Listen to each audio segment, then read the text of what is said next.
안녕하세요. 씩 구독자 여러분, 오랜만에 인사드립니다. 저는 K헬스케어 운동연구소에서 건강한 운동을 연구하고 지도하고 있는 김병곤입니다. 반갑습니다. 슬로우 조깅은 혈압 관리에 도움이 되고 통증이나 피로 부담도 적다고 하는데요. 걷기나 러닝과는 다른 점이 무엇인가요? 네, 우선 아마 요즘 슬로우 조깅을 하는 분들이 조금씩 늘어나고 있는 걸로 보이는데요. 가장 큰 차이점은 발바닥을 사용하는 게 좀 다릅니다. 슬로우 조깅은 보폭이 좁기 때문에 발가락의 앞쪽이 닿고 발바닥 전체 면적이 닿는 토우 형태, 토우 미드 형태로 달리기를 하게 되고요. 그 다음에는 이제 달리는 보폭이 좁기 때문에 케이던스라고 하는 발이 지면에 접촉하는 그 접촉 숫자가 많아지게 됩니다. 그래서 적게는 140~150번에서 많게는 180번까지 조금 빠르게 움직인다라고 생각하시면 되고요. 그리고 걷기에 비해 운동 강도가 강해집니다. 걷기는 아무리 빨리 걸어도 운동 강도가 40% 이상 올라가지 않거든요. 하지만 슬로우 조깅은 대략 50에서 많게는 70%까지 올라가는 중강도 운동이라고 생각하시면 되겠습니다. 두 번째로는 아무래도 걷기보다 슬로우 조깅이 운동 강도가 강하기 때문에 살을 빼고 싶은 분들이 체중이 잘 빠집니다. 그래서 대략 연구에 의하면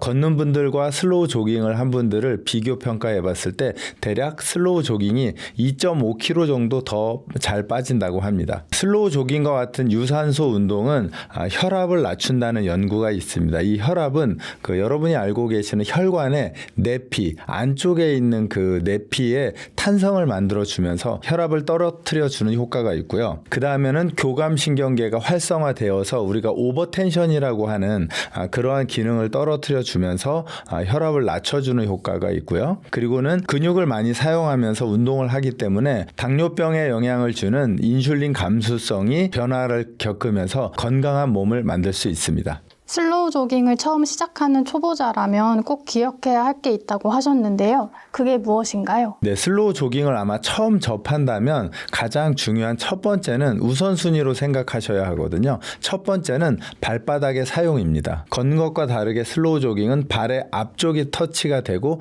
발바닥 전체 면적으로 내 체중을 분산시켜주는 이 첫 번째 발바닥 사용이고요. 두 번째로는 운동 강도가 걷기보단 강하기 때문에 운동의 양을 조금 줄여서 하시는 게 중요하고요. 그리고 세 번째로는 발이 지면에 접촉하는 숫자를 조금 더 늘려주셔야 됩니다. 천천히 하게 되면 뛰는 충격이 발이나 무릎, 허리로 가기 때문에 부상의 위험이 있습니다. 그래서 케이던스를 가능하면 140~150에서 천천히 증가시켜 180까지 올려주시면 좋겠습니다. 요즘 러닝씬에서 미드풋 착지가 정답인지에 대해서 논란이 되게 많은데요. 그렇다면 실제로 발바닥 어느 부위가 먼저 지면에 닿는 게 가장 좋은가요? 네, 이 러닝하면 미드풋인지 포어풋인지 힐인지 논란이 많긴 한데요. 여러분들이 이거를 조금 정리해서 알고 계시면 좋습니다. 사람의 발바닥은 앞꿈치, 발바닥, 그 다음에 뒤꿈치 이렇게 세 가지로 나눠지는데요. 발이 닿는 위치에 따라서 내가 목적하는 바가 다릅니다. 예를 들어서 뒤꿈치가 땅에 닿는다는 건 내가 걷거나 뛸 때 멈추겠다는 뜻이거든요. 그래서 당연히 뒤꿈치는 닿으면 안 됩니다. 그 다음에 이제 미드풋은 내가 뛰고 있는 속도를 그대로 유지해서 뛰겠다는 겁니다. 그래서 시작에서부터 끝까지 동일한 속도로 뛰겠다고 해서 미드풋이 러닝의 가장 적절한 위치고요. 그 다음에 이제 포어풋이라고 하는데요. 발의 앞쪽이 닿는다는 건 내가 가속을 내겠다는 거거든요. 그래서 일반적으로는 단거리 스프린트나 내가 속도를 빠르게 낼 때는 포어풋을 사용합니다. 근데 일반적으로 잘 생각해 보시면 러닝은 뭐 500 페이스, 600 페이스, 빠른 분들은 뭐 450 페이스 이렇게 동일한 속도로 뛰기 때문에 발의 앞쪽이나 뒤쪽이 닿으면 감속을 하거나 가속을 하면서 일정한 속도를 낼 수가 없습니다. 그래서 당연히 미드풋이 정답이라고 할 수 있습니다. 슬로우 조깅을 제대로 하려면 자세가 중요할 것 같은데요. 그러기 위해서 해야 되는 교정 운동이 있다고요. 네, 슬로우 조깅을 잘 하기 위해서는 종아리 발바닥에 근력이 필요합니다. 걸을 때보다 2배에서 3배 정도의 운동 강도가 발과 종아리에 들어가기 때문에 그 강도를 견뎌낼 수 있어야 합니다. 그래서 발바닥과 종아리를 쓸 수 있는 근력과 탄성을 만들어야 슬로우 조깅을 편안하게 하실 수 있습니다. 슬로우 조깅을 잘 하기 위해서는 우리가 마칭이라고 하는 동작은 발바닥 전체 면적이 땅에 닿게 되는데요. 그 중에 발의 앞쪽만 포어풋만 닿는 상태에서 무릎을 배꼽까지 들어 올리는 제자리 마칭 운동을 통해서 종아리와 발바닥의 힘을 늘려주시고요. 그리고 월 드릴이라고 해서 벽을 미는 동작으로 발목, 허벅지, 엉덩이에 근력을 만들어주는 동작을 통해서 슬로우 조깅을 잘 할 수 있는 몸을 만드는 것이 필요합니다. 네, 발바닥과 종아리의 근력이 좋아져야 슬로우 조깅이 잘 됩니다. 바로 선 상태에서 뒤꿈치를 살짝 들어 올려 주시고요. 그리고 들어 올리는 발은 90도까지 올라갈 때 아래에 있는 발은 뒤꿈치가 떠 있어야 됩니다. 이 상태에서 앞을 보고 올리고, 네, 발은 제자리에 그대로 내려주시고요. 내 팔은 앞으로 올라가는 게 아니라 뒤로 보내주게 됩니다. 그래서 오른발이 올라갈 때 왼손이 뒤로. 그래서 아마 슬로우 조깅을 안 하시더라도 집에서 이 상태로 50에서 100개 하시면 아마 숨 차실 거고요. 종아리와 허벅지, 코어, 그리고 상체까지 운동이 되는 제자리 유산소 운동이 됩니다. 이 동작을 꾸준히 반복해 주시면 대략 50번, 100번, 횟수를 150, 200번까지 증가시켜 주시면 슬로우 조깅이 훨씬 편하고 리드미컬해집니다. 일반적으로 제가 보여드릴 월 드릴이라고 하는 운동은요, 선수들이 많이 하는 동작입니다. 언제 쓰냐면요, 선수들이 단거리 가속력을 증가시킬 때 사용합니다. 그래서 혹시 여러분 중에 내가 러닝을 하는데 마지막 피니시 지점에 좀 더 빨리 달리고 싶다라고 하면 이 동작의 연습이 아마 도움이 되실 겁니다. 벽을 마주 보시고요. 내 양손은 가슴 아래쪽에 넓게 위치해 주시고 발은 한 1.5m 뒤로 빼주시면 됩니다. 이때 내 머리와 뒤꿈치까지가 일직선을 유지해 주시고요. 한쪽 발을 들어서 제자리로, 반대발을 들어서 제자리로. 이렇게 되면 제가 왼발을 들을 때 오른발로 벽을 미는 느낌이 나거든요. 그리고 제자리에 내려놓습니다. 그리고 반대로 들어서 이렇게 내려놓고, 이 동작이 빨라지게 되면 단거리를 폭발적으로 출발하는 스피드 동작이 이루어집니다. 이때 주의해야 될 점은 내 몸이 꺾이지 않게 곧게 유지된 상태에서 발만 움직이게 되는 겁니다. 반복 횟수는 대략 10회, 20회, 30회씩 점차적으로 늘려가시면 되고요.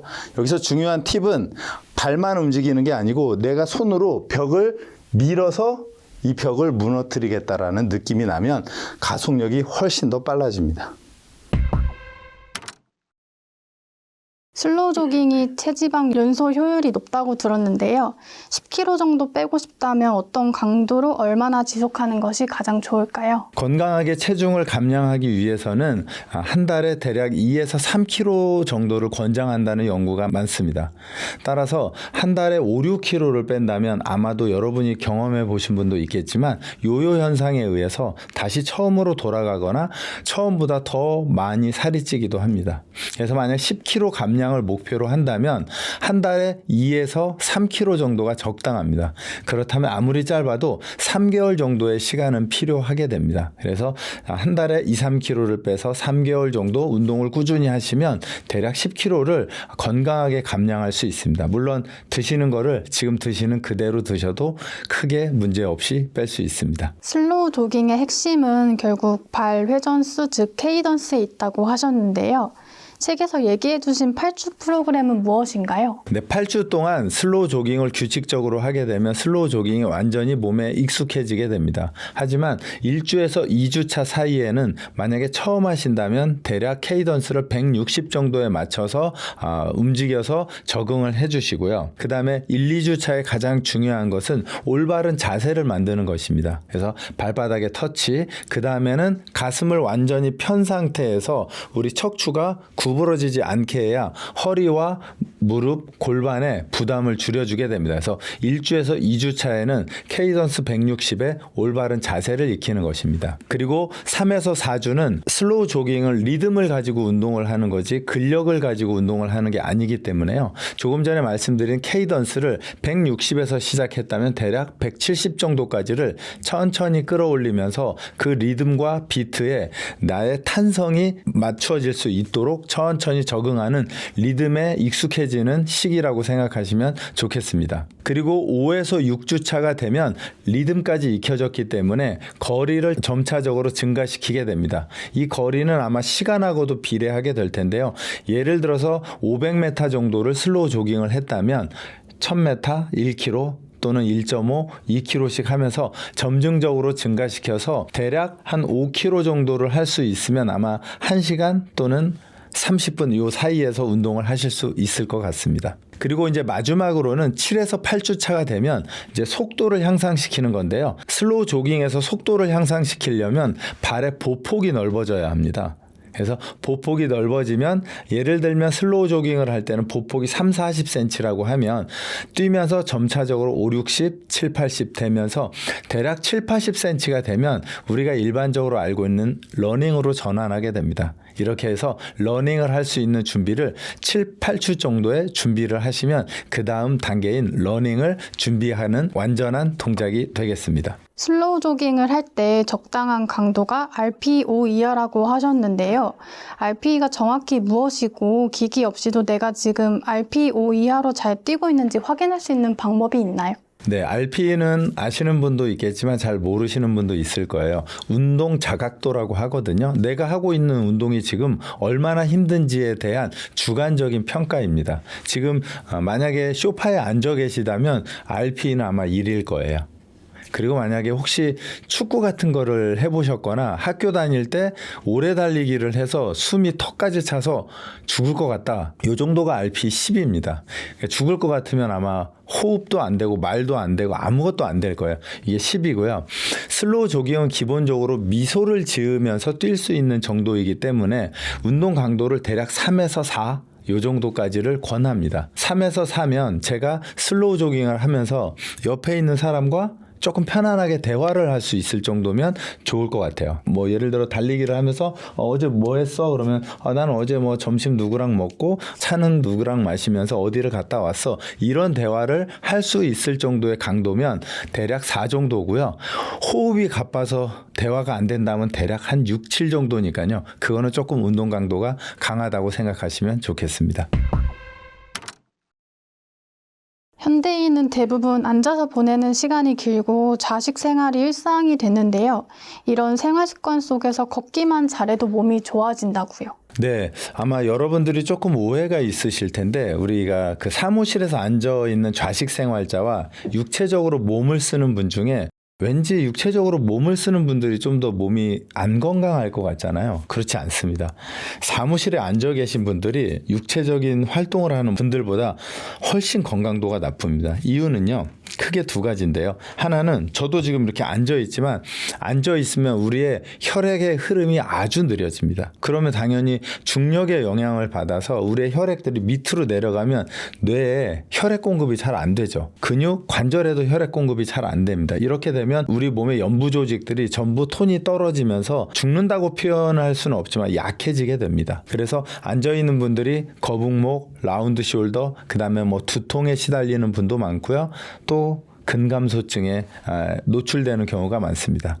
오히려 육체적인 어떤 활동을 하는 분들은 사용하는 일부는 조금 안 좋을 수 있지만 혈액의 순환과 근육의 원활한 사용으로 오히려 건강도가 훨씬 더 높습니다. 그래서 특히 앉아서 오래 생활하시는 분은 제발 앉아 계시면 안 됩니다. 일어나서 5분이든 10분이든 짧게라도 조금씩 움직이셔야 됩니다. 앉아 계시면 잘 아시겠지만 혈압이 올라가게 되고요. 당연히 근육을 사용하지 않아 혈당이 우리 몸에 남아 돌기 때문에 혈당이 올라가게 되고요. 또 앉아있으면 우울해집니다. 이런 것들을 개선하기 위해서는 의자에서 최대한 빠르게 일어나서 조금씩 움직이는 것이 건강을 지키는 지름길입니다. 걷기 자세가 나쁘면 신발 밑창 닳는 모양부터 다르다고 하더라고요. 내 신발의 마모 상태를 통해 알 수 있는 잘못된 보행 습관들은 무엇이고, 이를 바로잡기 위해서 일상에서 바로 실천할 수 있는 교정 훈련은 어떤 것들이 있나요? 네, 우선 여러분이 지금 신고 있는 신발을 잘 보시면 어떻게 걷는지가 그 신발에 다 담겨 있습니다. 우선 첫 번째는요, 가장 쉬운 건 거실에 신발을 이렇게 놨을 때 신발이 이렇게 바깥으로 돌아가 있는 분들이 있을 거예요. 이런 분들은 엄지발가락 쪽은 사용을 못하고 새끼발가락 쪽이나 발의 바깥쪽 날을 이용해서 걷는 분들인데요. 이런 분들의 걸음걸이는 거의 오다리 형태의 걸음걸이가 됩니다. 남자든 여자든 안 예쁘죠. 특히 연세가 많아지면 많아질수록 무릎이 벌어지게 되는 원인이 거기에 있습니다. 자, 두 번째로는 신발을 놓았을 때 이렇게 안쪽으로 굽는 형태입니다. 이거는 보통 X형 다리라고 해서 무릎이 안쪽으로 몰리게 되는데요. 이렇게 되는 분들은 발바닥에 요 아치가 있는데요. 요 아치가 무너지면 평발이라고 하거든요. 그런 평발 형태가 되면 무릎이 안쪽으로 모여지게 되고 이게 무릎의 마모, 그다음에 고관절에 문제를 일으키게 됩니다. 그래서 내 신발이 거실에 이렇게 놓아져 있을 때 과연 어디로 있는지에 따라서 내 발의 문제, 보행의 문제를 확인해 볼 수 있고요. 그리고 마지막은요. 내 발의 뒤쪽은 하나도 닳지 않고 앞쪽만 닳는 분들이 있어요. 신발을 보면 이 발가락 쪽만. 이런 분들은 걸을 때 뒤꿈치를 사용하지 않는 거거든요. 발가락만 너무 많이 사용하다 보면 이런 분들은 발목이 딱딱하게 굳어지는 현상들이 있습니다. 또는 발의 앞쪽에 발가락이 발바닥에 닿는 곳에 사막이나 굳은 살이 있는 분들은 체중 지지를 앞으로 하기 때문에 그쪽에 통증이 있는 경우들이 많습니다. 아마 여성들이나 약간 연세 있으신 분들이 그럴 거거든요. 그런 분들은 뒤꿈치를 조금 바닥에 강하게 닿는 연습을 하시면 통증이 줄어들고 조금 편안해지실 겁니다. 걸을 때 발바닥의 어느 부위부터 땅에 닿는 게 올바른 순서인지 궁금합니다. 네, 걸을 때는 정확하게 닿아야 되는 순서는 뒤꿈치가 먼저이고요. 그 뒤꿈치 중에서도 약간 바깥쪽이 먼저 닿는 게 필요합니다. 그리고 발의 가운데를 통해서 무게중심을 다 이동하고요. 마지막에는 엄지발과 검지, 중지발 안쪽으로 밀어내는 푸시 동작을 통해서 뒤꿈치, 발바닥, 엄지발가락으로 밀어내는 게 가장 이상적입니다. 보행 속도가 느린 고령자가 치매 발생률이 높다는 연구 결과도 있는데요. 그렇다면 내게 맞는 보행 속도는 어떻게 알 수 있나요? 우선 보행 속도가 치매 또는 심장 질환을 예측하는 데 있어서 굉장히 중요한 요소입니다. 왜냐하면 우리의 근육은 뇌와 직접적으로 연결이 되어 있기 때문에 근육의 볼륨이 적다는 것은 우리 뇌의 볼륨도 같이 적어진다는 뜻입니다.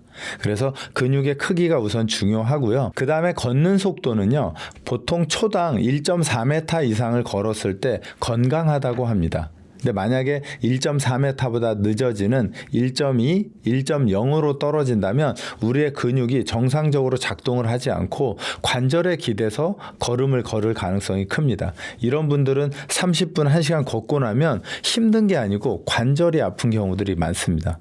이런 분들이 관절로 걷게 되고요. 그 다음에 1.0 미만으로 떨어지는 0.8 정도가 되면 낙상의 위험이 커진다고 하고요. 그 다음에 병원에 입원할 가능성이 커지는 속도라고 합니다. 마지막으로 0.6 미만으로 떨어지게 되면은요, 혹시 병원에 계시거나 또는 잠깐 입원을 했다 퇴원을 할 때 혼자서 단독 보행을 하지 못하기 때문에 퇴원이 어려워지는 그런 속도라고 할 수 있습니다. 그래서 여러분이 지금 걷는 속도가 나의 건강 또는 생명, 뇌와 직결되어 있다고 생각하셔야 하고요.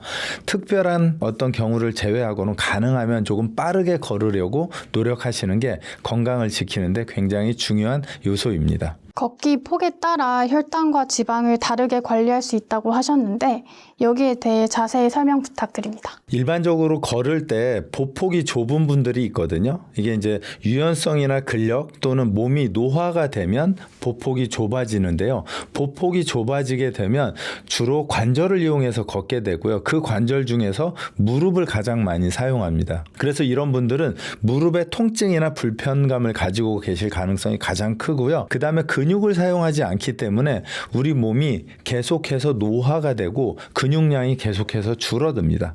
그래서 근육량이 줄어지면 고지혈증, 고혈압, 당뇨 등에 노출될 가능성이 높아지기 때문에 보폭의 넓이는 우리가 근육을 잘 쓰는지를 확인할 수 있고요. 그리고 대사질환의 위험성을 가지고 있는지를 확인할 수 있는 좋은 방법입니다. 초보자들도 쉽게 할 수 있는 걷기 4주 프로그램이 있다고 하셨는데 그게 무엇인지 자세히 설명 부탁드립니다. 네, 우선 1일 걸어야 되는 절대적인 양은 대략 7,500보에서 10,000보 정도라고 기억하시면 되고요. 혹시 내가 10,000보를 걷고 있다면 하루를 정상적으로 보내고 있다고 생각하시면 되는데요.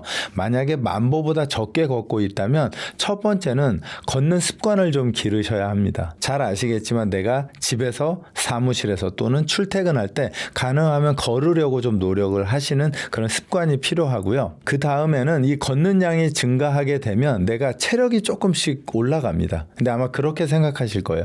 난 힘이 들어서 걷는 걸 안 할 거야. 근데 반대로 걸으면 힘이 생겨서 기초 체력이 올라갑니다. 생각을 바꾸셔야 돼요. 힘이 생기면 걷는 게 아니고요. 걸으면 힘이 생기게 됩니다. 그 다음엔 세 번째인데요. 속도를 전환하는 것입니다. 내가 어떤 생각을 하거나 사고를 하고 명상을 하면서 걸을 때는 천천히 걸으시는 거죠. 요거는 이제 어떤 생각을 위한 걸음걸이고요.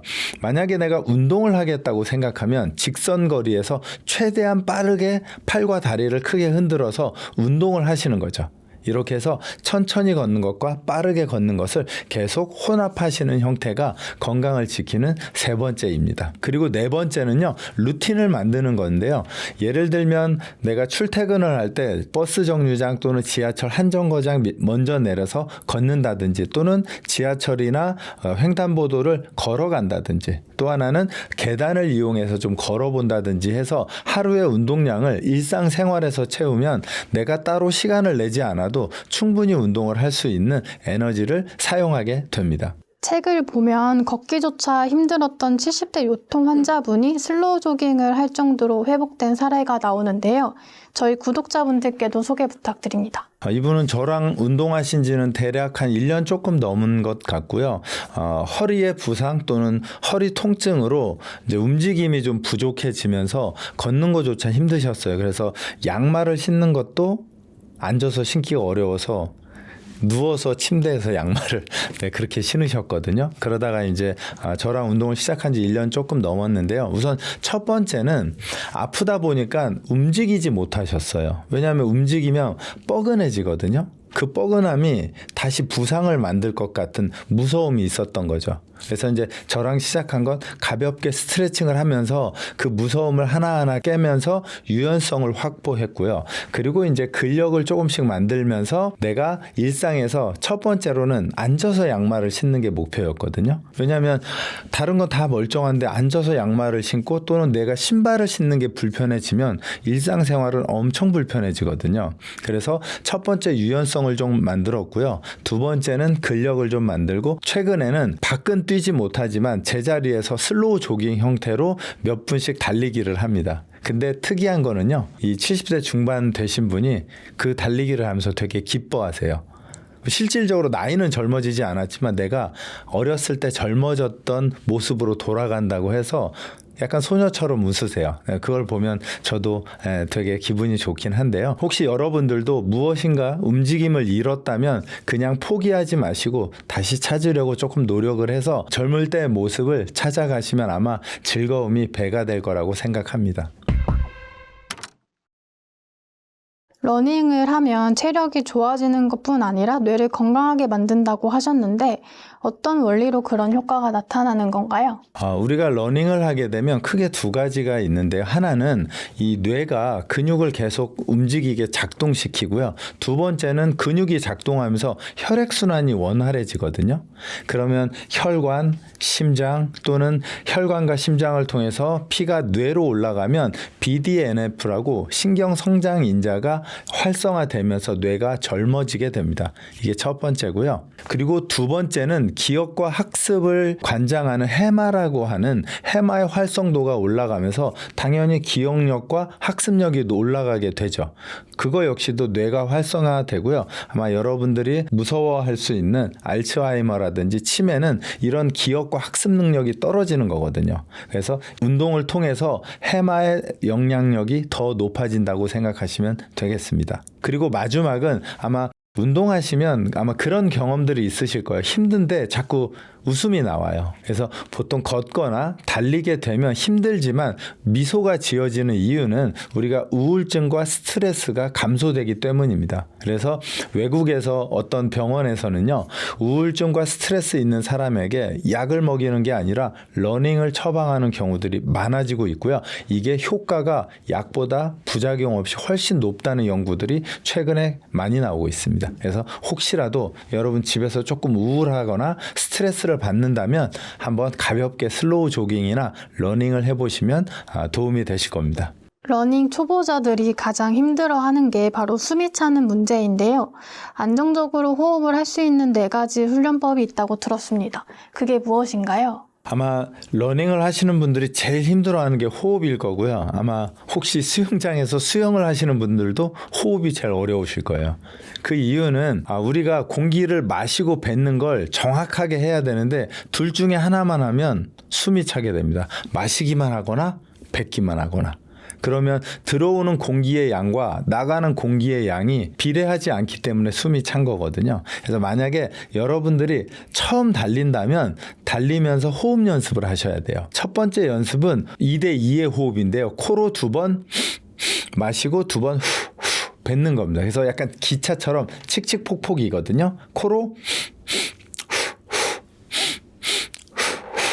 근데 여기서 주의하셔야 될 점은 입으로 마시면 절대로 안 됩니다. 입으로 마시면 입이 말라서 얼마 뛰지 못해서 아마도 목이 타서 뛰는 게 어려워질 거고요. 이게 첫 번째 훈련이고요. 만약에 두 번 흡기와 호기를 하는데 너무 빠른 느낌이 나면 길게 두 번 대신에 한 번 하는 것을 추천드립니다. 한 번은 어떻게 하냐면요. 코로 입으로 근데 지금 제가 호흡만 보여드리는데 뛰는 걸로 하시면 2대2의 비율은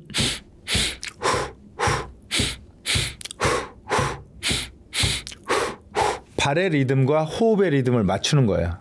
저 조금 전에도 말씀드린 수영할 때 팔의 동작과 호흡을 맞추는 것처럼 달리기는 다리의 동작과 호흡을 맞추는 겁니다. 근데 만약에 1대1의 호흡이면 2번 디딜 때 한 번 마시죠.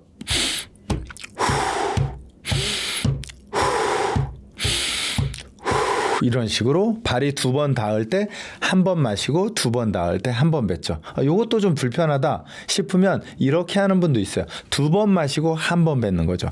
2번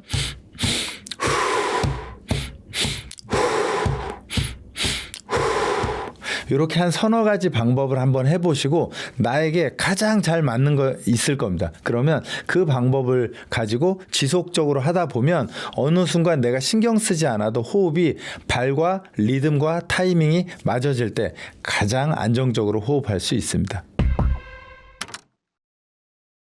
러닝 효율을 높이려면 코어와 상하지 근력이 중요하다고 하는데요. 각 부위별로 꼭 해야 하는 핵심 운동은 무엇인가요? 네, 아마 러닝하면 발로 뛰는 거 아니야? 아마 이렇게 생각하실 텐데요. 발은 당연한 거고 상체가 받침이 되지 않으면 길게 오래 뛸 수가 없습니다.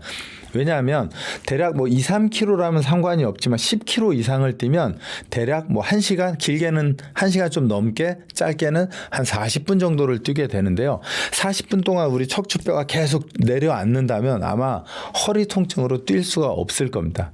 그래서 하체는 제가 나중에 실습할 때 보여드리겠지만 상체는 우선 첫 번째는 가슴이 완전히 펴져야 해요. 근데 러닝을 지도받는 분 중에 힘을 빼고 뛰는 거라고 지도를 받아서 척추에 힘을 빼는 경우가 있어요. 이거는 절대 안 됩니다. 힘을 빼는 건 어디에 힘을 빼는 거냐면요. 척추는 완전하게 곧게 펴서 세우고 팔에 힘을 빼시는 거예요. 그래서 척추를 곧게 펴서 세운 후에 척추는 약간의 회전을 하고 팔 스윙이 들어가면서 팔의 힘이 빠지는 동작이 상체의 올바른 동작입니다. 여러분 절대 척추의 힘을 빼서는 큰일 납니다. 허리 망가지십니다. 척추는 곧게 세우고 팔은 힘을 빼고 어떤 스포츠를 하든 척추의 힘을 빼는 경우는 없습니다. 상하체의 근력을 연결하고 코어를 강화시키는 운동 중에 아마 여러분 플랭크 많이 하실 텐데요. 플랭크 하면 머릿속에 떠오르는 이미지는 팔다리 땅에 딱 고정하고 그냥 버티기인데요. 얘는 별로 좋은 동작은 아닙니다. 이유는 몸이 돌덩이처럼 굳어버립니다. 그래서 좋은 동작은 플랭크 상태에서 팔과 다리를 손을 앞으로 뻗고 그리고 다리를 들어 올렸을 때 나의 몸통과 골반이 흔들리지 않게 잡아주는 것. 이렇게 하시면 하체와 상체를 코어가 단단하게 연결시켜주고 아마 이 동작이 러닝에도 큰 도움이 될 겁니다. 팔다리 고정한 채 1분, 2분 버티는 건 노동입니다. 그리고 건강에도 크게 도움이 되지 않습니다. 플랭크는 움직이는 동작입니다. 저랑 한번 해보시겠습니다. 팔꿈치 구부린 상태에서 양발 뻗어주시고요. 전통적인 플랭크는 이 상태에서 그냥 머물러 계시는 거고요. 여기에서 리치하는 동작은 다리 들어 올립니다. 그리고 반대발 들어 올리시고요. 대신에 몸통과 엉덩이는 고정이고요. 그 다음에는 오른손을 왼쪽으로, 왼손을 오른쪽 어깨로, 물론 몸통은 고정시켜 주시고요. 다시 오른손 왼쪽 어깨로, 왼손 오른쪽 어깨로. 그러면 한 턴을 돌게 되면 오른발, 왼발, 오른손, 왼손. 이렇게 4번을 도는 걸 한 세트로 해서 점차적으로 세트 수를 높여주시면 코어가 강화되면서 발과 손의 연결고리가 더 단단하게 연결이 되면서 러닝에 도움이 됩니다. 달리기를 할 때 상체가 안 쓰인다고 생각하시겠지만 등 근육이 생각보다 많이 쓰입니다. 집에 혹시 물병이 있다면 물병을 양손으로 잡아주시고요. 그리고 상체를 척추를 곧게 편 상태에서 구부려 주신 상태에서 양손은 내려놓고요. 들어 올릴 때 양쪽 팔꿈치가 90도를 유지하는 게 중요합니다. 그리고 그대로 내렸다가 들어 올리면서 호흡을 후 천천히 뱉어주시고 다시 후 그리고 내려갈 때 마시고 마시고 호흡을 강력하게 해주셔야 코어가 활성화됩니다. 다시 내리고 다시 후 그리고 천천히 내리고 반복 횟수는 10번에서 시작해서 15번까지 올라가면 좋고요. 제 등이 이렇게 말리거나 반대로 이렇게 들리는 동작은 좋지 않습니다. 척추가 곧게 펴진 상태에서 팔꿈치가 90도가 될 때까지 당겨 주시고요. 그리고 제자리로 내려오면 좋습니다. 러닝이 등을 사용한 팔 운동을 같이 하셔야 코어를 동반해서 하체까지의 대각선 방향으로 힘을 잘 쓸 수 있습니다. 달리기는 달리기만으로 좋아지지 않습니다. 근력과 또는 탄성이 같이 만들어졌을 때 훨씬 더 좋아집니다. 여러분 혹시 팔굽혀펴기 할 줄 아시나요? 아마 잘 못하실 거예요. 이유는 팔은 내가 운동을 하지 않으면 강화되지 않습니다. 다리는 걷거나 계단을 오르거나 언덕을 오르면서 강화가 되는데 손은 펜, 핸드폰, 모니터, 자판 빼고는 쓰지 않거든요. 그래서 팔을 강화시키는데 가장 좋은 운동 팔굽혀펴기를 해보겠습니다. 자, 우선 무릎을 꿇고 양손은 만약에 매트가 있다면 매트 안에 두면 팔이 너무 좁습니다. 매트 바깥쪽까지 손을 완전히 빼주시고요. 그리고 이렇게 내발기기 상태에서 엉덩이를 앞으로 쭉 이렇게 밀어주셔서 내 손이 수직이 될 때까지 앞으로 쭉 밀어주시면 복부와 가슴에 힘이 들어옵니다. 그런데 이 팔이 이렇게 뒤로 가면 팔로만 체중이 실리기 때문에 상체에 힘이 들어오지 않습니다. 그래서 중요한 첫 번째는 완전히 밀어서 수직선상에다 둔다. 그러면 지금 저도 가슴과 복부에 힘이 들어왔거든요. 이 상태에서 천천히 내려갔다가 올라간다. 그랬을 때 가슴, 복부까지 힘이 들어와야 됩니다. 그래서 내 양쪽 손과 얼굴의 위치가 정삼각형이 됐을 때 가장 좋은 팔굽혀펴기가 됩니다. 자, 제가 몇 개만 해보겠습니다. 이렇게 하나, 둘, 척추체는 그대로 유지해 주시고요. 셋, 넷, 다섯. 카메라에 보일지 모르겠지만 제 코가 닿은 부분, 손이 닿은 부분이 딱 정삼각형입니다. 무릎을 꿇고 하든 펴고 하든 이 정삼각형을 이룰 때 팔의 부담을 줄이면서 상체를 강화할 수 있는 가장 좋은 방법입니다. 일반적으로 런지 많이 해보셨나요? 아마 어려운 동작이라 많이 안 해보셨을 텐데요. 저랑 하실 런지는 뒤꿈치를 들고 할 런지입니다. 발이 완전하게 붙어 있게 되면 허벅지와 엉덩이만 운동이 되는데요. 뒤꿈치가 살짝 들린 상태가 되면 발바닥과 종아리가 쓰이니까요. 러닝에 최적화된 동작입니다. 차렷 상태에서 발을 뒤꿈치 살짝 들어주시고요. 허리 손 올려주시고 반대발이 뒤로. 그리고 지금 보이는 것처럼 뒤꿈치는 살짝 떠 있어야 됩니다. 그리고 다시 일어나게 되고요. 다시 발이 뒤쪽으로 가면서 체중은 발바닥, 허벅지, 엉덩이. 만약에 이 동작이 좀 어려우시다면 의자나 테이블을 살짝 잡고 천천히 해주시는 게 좋고요. 만약에 무릎에 불편함이 있다면 불편함이 있는 전 동작까지 살짝만 내려갔다가 일어나도 충분히 좋습니다. 이렇게 해서 점차적으로 내려서 뒤에 발이 바닥에 닿을 정도로 내려가면 발목, 무릎, 허벅지, 엉덩이가 골고루 발달됩니다. 신발을 제2의 발이라고도 하잖아요. 그렇다면 러닝화는 어떤 기준으로 골라야 하나요? 네, 아마 지금 러닝을 계획하고 계신 분이 있을 텐데 만약에 나 이제 러닝 해야지 그러면 첫 번째는 장비바를 세우는 분들이 많죠. 네, 좋은 러닝화를 사야 내가 잘 뛸 것 같지만 꼭 그렇진 않습니다. 이게 입문자용이 있고요. 중급자용이 있고 상급자용이 있는데요. 보통 입문자용은 일반적으로 플랫한 운동화가 좋습니다. 왜냐하면 입문자가 상급자에 요즘 나온 카본화라든지 굽이 요새 러닝화들의 굽이 높아지고 있거든요.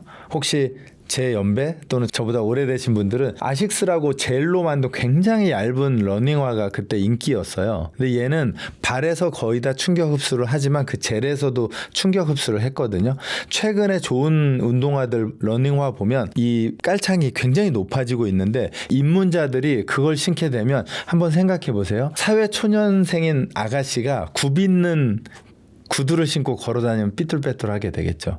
높아지면 균형 잡기가 어려워지거든요. 그래서 입문자는 가능하면 조금 낮은 굽을 가진 운동화를 신는 걸 추천드리고요. 상급자 정도 된다면 요즘 나오는 앞코가 조금 들려있는 그런 운동화를 선택하시면 좋습니다.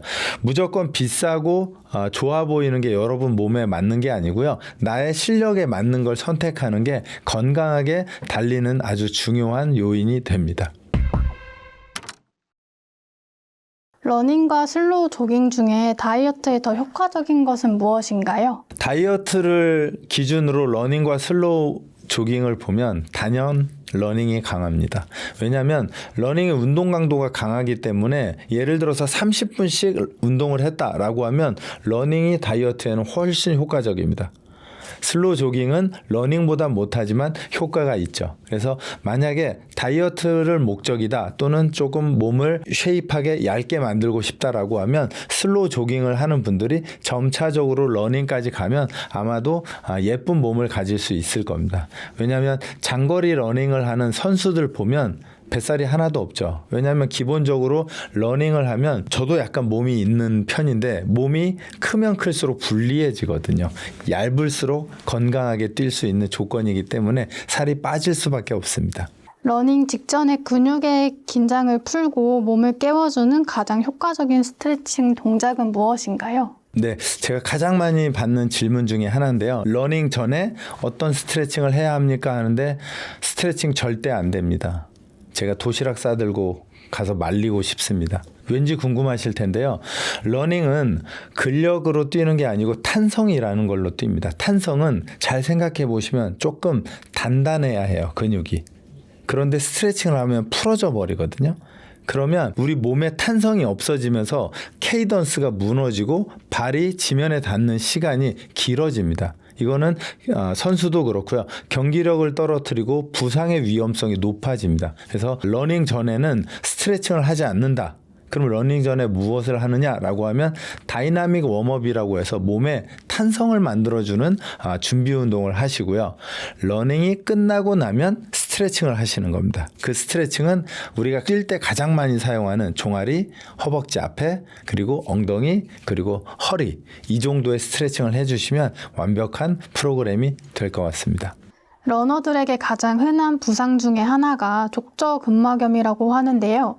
이 족저근막염을 효과적으로 회복하고 관리하는 방법은 무엇인가요? 네, 만약에 족저근막염 때문에 조금 고생을 하신다면 우선 첫 번째는 병원을 좀 가보시는 게 좋을 것 같아요. 왜냐하면 염증이나 부상이 너무 크다면 혼자서 해결하기 좀 어렵습니다. 그래서 한번 가까운 곳에 가서 진료를 보시고요. 만약에 의사 선생님이 운동을 하세요라고 하면 둘 중에 하나입니다. 어렵지 않아요. 둘 중에 하나인데 예를 들어 첫 번째는 내가 근력이 없는 경우도 족저근막염이 생겨요. 발바닥이나 아킬레스 종아리에 힘이 없으면 주저앉으면서 발바닥에 족저근막염이 생기게 되고요. 두 번째로는 유연성이 없는 경우예요. 너무 딱딱하면 충격을 흡수할 수 있는 능력이 떨어져 버리거든요. 그런 경우는 스트레칭을 하셔야 돼요.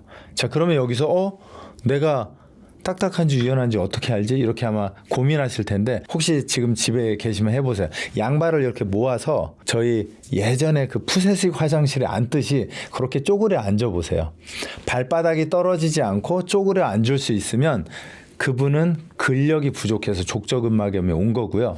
쪼그려 앉았는데 뒤꿈치가 들리거나 발이 벌어진다라고 하면 나는 유연성이 없어서 족저근막염이 생겼구나 이렇게 생각하시면 아주 간단합니다. 그래서 유연성이 없으면 스트레칭, 근력이 없으면 뒤꿈치를 들어 올리는 종아리 운동을 해주시면 족저근막염을 탈피해서 즐겁게 러닝을 할 수 있습니다.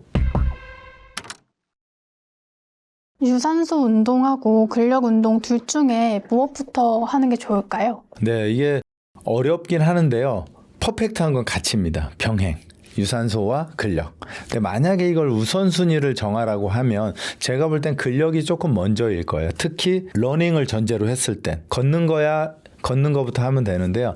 러닝을 기본으로 했을 때는 걷기보다 한 발에 들어가는 체중이 3배 정도가 올라가거든요. 그럼 제가 80kg면 240kg이 제 다리에 한쪽 발에 들어오게 되는데 견딜 힘이 없으면 무너지게 되거든요. 그래서 그 한 발로 내 체중을 지탱할 수 있는 힘을 가지려면 근력을 먼저 하고 그리고 러닝을 하시면 훨씬 더 안전하게 운동할 수 있습니다. 이거는 일반인뿐만이 아니고요.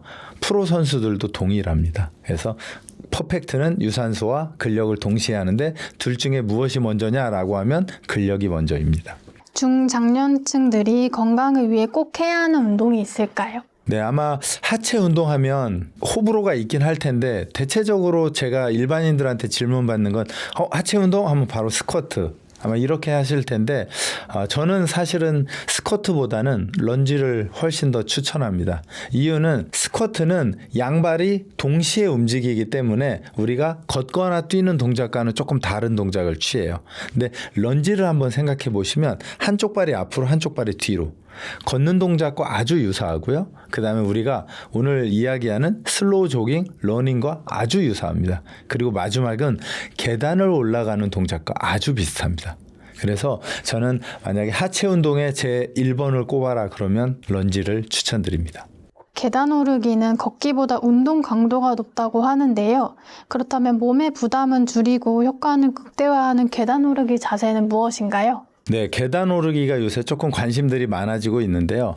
이 계단 오르기가 일반 평지를 걷는 것보다 당연히 운동 강도가 2-3배는 강해지거든요. 그래서 무릎이 안 좋거나 발목, 허리가 안 좋은 분들은 사실은 계단을 좀 피하려고 합니다. 하지만 계단을 피해서는 삶의 질이 높아질 수가 없어요. 우리 생활에 계단이 너무 많거든요. 그래서 우선은 계단을 적극적으로 정복했으면 좋겠고요.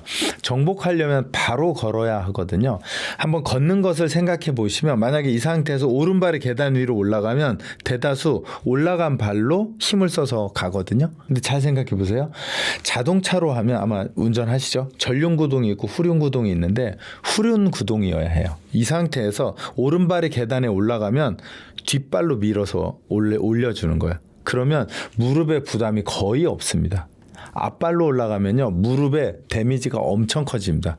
그래서 길을 걷거나 계단을 걸을 때 발을 하나 올려놓고 뒷발로 밀어서 내 몸을 앞으로 전진시켜 놓으면 무릎 부담 없이 긴 계단을 편안하게 올라갈 수 있습니다. 혹시 무릎이 아픈 분들은 이 방법이 아마 도움이 되실 거예요. 한번 해보시면 좋겠습니다.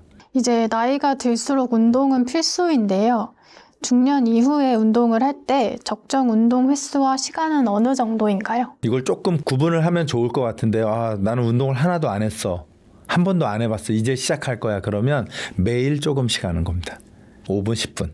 근데 나는 근력 운동도 좀 했고 유산소 운동도 좀 했어 라고 하는 분들은 근력 운동을 주 2회 그 다음에 유산소 운동을 주 2회 그러면 합이 4번이 되죠.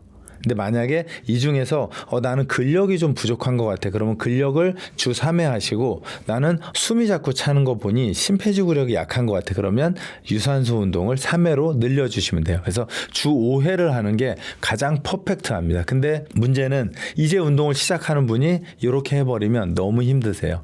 운동 강도 줄이고 매일 조금씩 그리고 초급자들은 하루에 막 50분 1시간 하지 마시고 5분 10분씩 하시고요.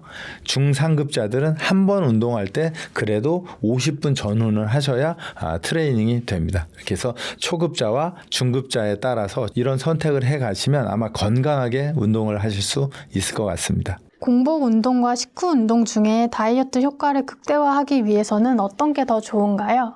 기본적으로 공복과 식사 후로 보면은 저는 개인적으로는 식사 후에 운동을 추천드립니다. 특히 이제 혈당을 기준으로 봤을 때 우리가 음식을 섭취하면 그 섭취한 음식이 대략 30분 전후부터 소화가 되면서 이게 혈당으로 특히 탄수화물 같은 경우는 빠르게 전환이 되거든요. 그 시간에 움직여주면서 혈당을 관리해주면 우리 몸에 염증도 떨어지게 되고 고지혈증이나 이런 체중을 낮춰주는 역할을 하기 때문에 식후에 가능하면 가볍게 운동을 하는 걸 추천드리고요.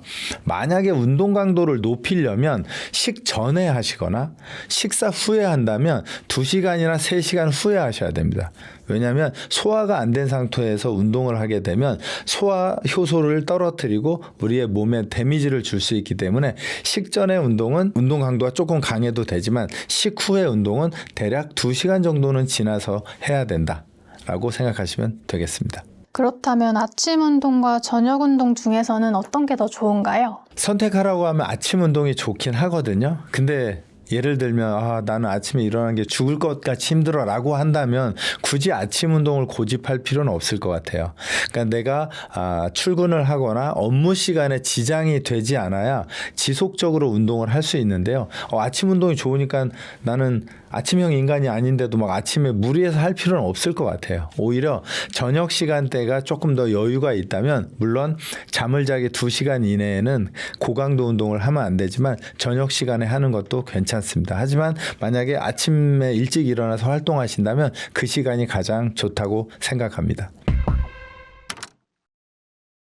박사님께서는 간헐적 단식을 하고 계시다고 들었는데요. 실제로 몸에서 가장 크게 달라진 점은 무엇인가요? 네, 제가 간헐적 단식을 2023년 겨울부터 했던 것 같아요. 한 2년 반 정도 된 것 같은데요. 우선 첫 번째는요. 점심이 너무 맛있습니다. 간헐적 단식 이전에는요, 그냥 때가 돼서 밥을 먹었어요. 근데 간헐적 단식을 제가 아침만 안 먹거든요. 제가 대략 12시 정도에 식사를 하니까 최소 14시간에서 16시간 정도 공복을 하거든요. 물 정도만 마시고요. 점심이 뭘 먹어도 너무 맛있습니다. 그리고 너무 기다려지고요. 이게 첫 번째고요. 두 번째는 몸이 조금 가벼워졌어요. 이 가벼워졌다는 건 무게도 가벼워졌거든요. 제가 보이시는지 모르겠지만 제일 많이 나갔을 때 84kg까지 나왔거든요. 지금은 79에서 한 84이니까 대략 한 4kg 정도. 네, 원래 체중을 좀 줄여보겠다고 한 거거든요. 그렇게 해서 좀 빠졌고요. 또 하나의 변화는요. 요즘 제가 79 밑으로 자꾸 내려가려고 해서 이건 몸에는 안 좋을 수 있지만 야식을 챙겨 먹습니다. 그래서 야식을 좀 챙겨 먹어서 79 밑으로는 안 떨어뜨리려고 하거든요. 그래서 체중계에 올라가서 79 밑으로 내려가면 야식을 먹고 한 80쯤 되면 물만 먹고 이렇게 해서 먹는 게 조금 더 즐거워진 것 같고요. 그다음에 제가 비염도 있고 몸에 염증도 좀 있어서 그 수치들도 조금씩 떨어지고 있고요. 물론 당뇨가 가족력이 있어서 그것도 저는 약간의 경계치에 있어서 관리를 하기 위해서 이렇게 간헐적 단식을 하는데요. 배고픔을 조금 참는 것 빼고는 이점은 참 많은 것 같아요. 그렇다면 식사 순서는 어떻게 해야 좋을까요? 네, 제가 이제 간헐적 단식과 같이 병행하는 게 아마 일반 분들 아시는 거꾸로 식사법을 하고 있거든요. 그래서 식사를 하게 되면 섬유소, 그다음에 탄수화물, 지방, 단백질 이 순서대로 먹습니다. 근데 이제 잘 아시는 것처럼 이제 혈당 스파이크가 올라가는 건 우리가 탄수화물을 섭취했을 때는 대략 30분부터 거의 100% 혈당으로 전환이 되거든요. 이 탄수화물은. 그리고 지방은 대략 서너 시간, 그다음에 단백질은 한 2시간 이렇게 해서 지방과 단백질이 혈당으로 전환되는 퍼센트가 낮아요. 그래서 가능하면 그 음식을 먼저 섭취했을 때 우리가 혈당 스파이크를 좀 막을 수 있고요. 그래서 이 순서대로 섭취하는데 이제 어려운 점은 그러면 이제 반찬을 먼저 먹기 때문에 외부에서 식사를 하면 반찬이 짠 경우는 좀 힘들고요. 그다음에 찾아봤을 때 단백질이 없을 때도 좀 힘듭니다. 그래서 그 상황 빼고는 대체적으로 괜찮고요. 네, 그래서 거꾸로 식사법을 혹시 안 하고 계시다면 저는 추천드립니다. 충분히 자는 것이 근육 회복에 필수라고 강조하셨는데요. 잠을 잘 자는 것만으로도 근육 회복이나 지방 연소에 어떤 구체적인 변화가 생기나요? 네, 아마 여러분들 특히 이제 저도 그렇고 중년부터 이제 노년으로 갈수록 잠이 문제일 텐데요. 저도 잠이 조금씩 옅어지고 있습니다. 그래서 이 잠은 우리 육체적으로 봤을 때 우리가 육체적으로 낮에 활동을 하면 밤에 잠을 자면서 다시 리모델링을 하거든요. 염증도 제거하고 근육도 다시 만들어내고 신경도 다시 만들어내고 어떻게 보면 보수를 하는 기간인데요. 그 시간이 너무 짧다 보면 보수가 끝나지 않은 상태로 다시 깨어납니다. 그러면 근육이 손실이 되게 되어 있어요. 그래서 내가 낮에 충분히 운동을 하더라도 충분한 수면 하루에 8시간 정도를 잠을 자지 못하면 오히려 근육이 빠지게 됩니다. 그래서 내가 애써 힘들게 식사를 한 것, 그다음에 운동을 해서 근육량을 만들려고 했는데 이것들이 내 몸에 들어오기 위해서는 적절한 수면이 필요한데요. 그 수면을 하는 것 운동 못지않게 제가 볼 땐 중요하고요. 아니요, 정확히 말하면 운동보다 더 중요합니다. 첫 번째는 제가 볼 때는 적절한 수면이 건강한 삶의 첫 번째인 것 같고요. 두 번째는 식생활과 운동, 이 세 가지가 잘 균형을 이뤘을 때 건강하게 하루하루를 보낼 수 있습니다. 건강하게 지내시기 위해서는 여러분들이 조금 좋은 정보들을 담는 게 필요하고요. 그것을 조금 공부하시고 학습하는 게 필요합니다. 왜냐하면 저도 그렇지만 여러분도 몸이 전 재산이거든요. 이 전 재산을 지키기 위해서는 여러분들이 주식 투자하는 것처럼 어떤 게 좋은지 나쁜지를 좀 구분할 수 있는 눈을 가졌으면 좋겠고요. 그런 도움을 드리기 위해서 이렇게 출연을 해서 이야기를 했습니다. 조금 더 학습하고 공부하셔가지고 건강하고 좀 더 활기찬 노후 또는 노년을 맞이할 수 있도록 도움을 드리고 싶습니다. 제가 이번에 100년 쓰는 몸을 만드는 걷기와 달리기라는 책을 썼습니다. 이유는 제가 자주 저희 쓰게 나와서도 이야기했지만 공원이나 운동장에서 걷거나 뛰는 분들이 많아져서 기분은 좋은데요. 안타까운 건 잘못된 동작으로 걷거나 잘못된 동작으로 뛰는 분들이 너무 많아요. 그렇다면 내가 건강하려고 했던 모든 행동들이 반대로 부상을 일으키는 원인이 되거든요. 그래서 이런 부분들을 조금 더 도움을 드리고 싶어서 책을 썼습니다. 혹시 자세한 운동법들을 보고 싶으시면 QR코드로 저희가 동영상으로 만들었으니까요. 한번 보고 따라해 보시면 도움이 되실 것 같습니다.